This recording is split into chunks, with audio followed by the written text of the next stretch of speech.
शहरात पावसाची रिपरिप सुरू होती. विनायकराव रिक्षातून उतरले आणि छत्री सावरत घाईघाईने हॉस्पिटलच्या गेटमध्ये शिरले. त्यांच्या पत्नीवर शस्त्रक्रिया होणार होती आणि त्या काळ्या बॅगेत आयुष्यभराची पुंजी 5 लाख रुपये होते. टेन्शनमध्ये ते ती बॅग रिक्षातच विसरले.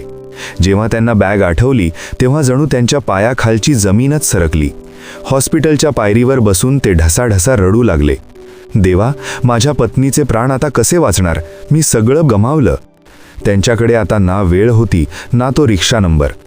तिकडे रिक्षावाला सोपान घराकडे निघाला होता. त्याची स्वतःची मुलगी शाळेच्या फी अभावी घरी बसली होती. घरात औषधाला पैसे नव्हते. मागच्या सीटवर त्याला ती जड बॅग दिसली. त्याने उघडून पाहिले तर नोटांची थप्पी. एक क्षण सोपानच्या मनात विचार आला, या पैशांनी माझ्या लेकीचं भविष्य सुधरेल, माझं गरिबीचं मरण संपेल.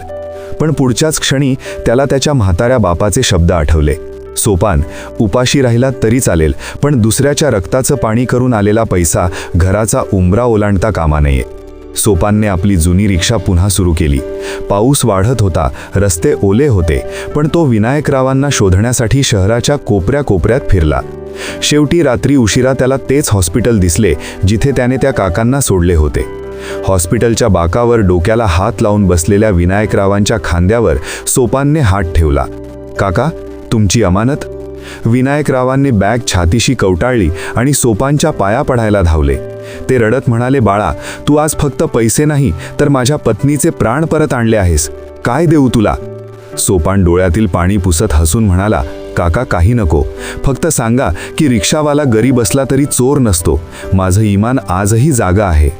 पावसाच्या त्या अंधाऱ्या रात्री सोपानची ती जुनी रिक्षा एका प्रकाशाच्या दिव्यासारखी शहरातून निघून गेली.